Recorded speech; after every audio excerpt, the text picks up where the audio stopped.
बिस्मिल्लाहिर्रहमानिर्रहीम। आइए ज़िक्र करते हैं सुल्तान महमूद गज़नवी का, जिसे दुनिया बुत शिकन के नाम से जानती है। सोमनाथ का वो बड़ा मंदिर जहाँ 2000 ब्राह्मण और पुजारी पूजा पाठ के लिए हर वक्त एक शिफ्ट में हाजिर रहते, जहाँ बड़े बड़े राजों और महाराजाओं की खूबसूरत कंवारी बेटियां जो मंदिर के लिए वक्फ की गई थी, सारी उम्र कंवारी रहती थी, दासियां बनकर वो वहाँ मौजूद रहती थी, जहाँ 200 कव्वाल हर वक्त गाने बजाने के लिए मौजूद रहते थे। सुल्तान महमूद गज़नवी रहमहुल्लाह फतूहात करते हुए जब सोमनाथ पहुँचे और सोने चांदी के छोटे छोटे बुत तोड़ दिए, जब बड़े बुत तक पहुँचे तो हिंदू मुअज़्ज़िज़ीन गोया आकर कदमों में गिर पड़े। उन्होंने कहा, खुदारा इस बुत को मत तोड़ेंगे। बड़ा बुत 3 फुट ज़मीन के अंदर और 6 फुट ज़मीन से बुलंद।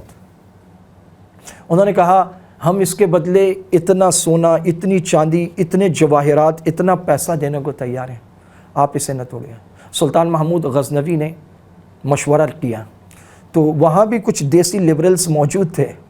उन्होंने कहा, जी ये पत्थर के बुत को तोड़ के क्या मिलेगा, इनसे ये पैसा ले लेते हैं, मुसलमानों का काम आएगा। सुल्तान ने कहा, अगर मैं तुम्हारी बात मान लूँ तो दुनिया मुझे हमेशा बुत फरोश के नाम से याद रखेगी, जबकि मेरी चाहत ये कि दुनिया मुझे बुत शकन के नाम से याद रखे।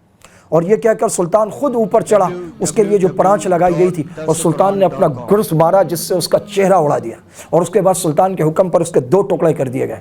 और जब टुकड़े टुकड़े करके उसके अंदर से इतना सोना, इतनी चांदी, इतने जवाहरात, इतना माल और दौलत निकला कि जो हिंदू मुअज़्ज़िज़ीन और ब्राह्मण और पूजा पाठ करने वाले पेशकश कर रहे थे, ये उससे 100 गुना ज़्यादा था। एक्चुअली वो एक खुफिया सेफ बना रखा था सोने चांदी और जवाहरात को महफूज करने का। यहाँ जो उसकी छत थी वो 56 सुतूनों पर थी, और वहाँ रोशनी का इंतज़ाम नहीं था, बल्कि कंदीलों में आला नस्ल के हीरे जवाहरात लगाए गए थे, जिसकी रोशनी वहाँ पड़ती थी, सूरज की रोशनी वहाँ नहीं आती थी। सुल्तान महमूद गज़नवी रहमहुल्लाह, तारीख़ जिन्हें बुत शिकन के नाम से जानती है, ये है वो शख्सियत कि ज़ाहिर शाह के दौरे हुकूमत में, जबकि सुल्तान महमूद गज़नवी को दुनिया से गए हुए 1000 साल हुए थे, ज़लज़ला आया, कब्र फटी, और जब उनकी कब्र मुबारक पर पहुंचे और उसे देखा तो कफन तक मैला नहीं हुआ था, और हाथ ऐसे सीने पर रखे हुए थे, और जिस्म नर्म नाजुक था।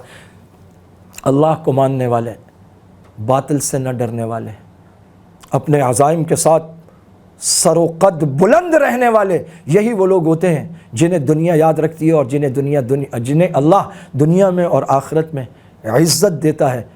अला व इन्नल इज़्ज़त लिल्लाहि जमीआ, इज़्ज़त तो सारी की सारी अल्लाह के पास है। अयब्तगूना इंदहुमुल इज़्ज़ा, क्या ये लोग कुफ़ार और बातिल के दरवाज़े पर जाकर इज़्ज़त तलाश करते हैं? अला व इन्नल इज़्ज़त लिल्लाहि जमीआ, इज़्ज़त तो सारी अल्लाह और उसके रसूल के दरवाज़े पर है।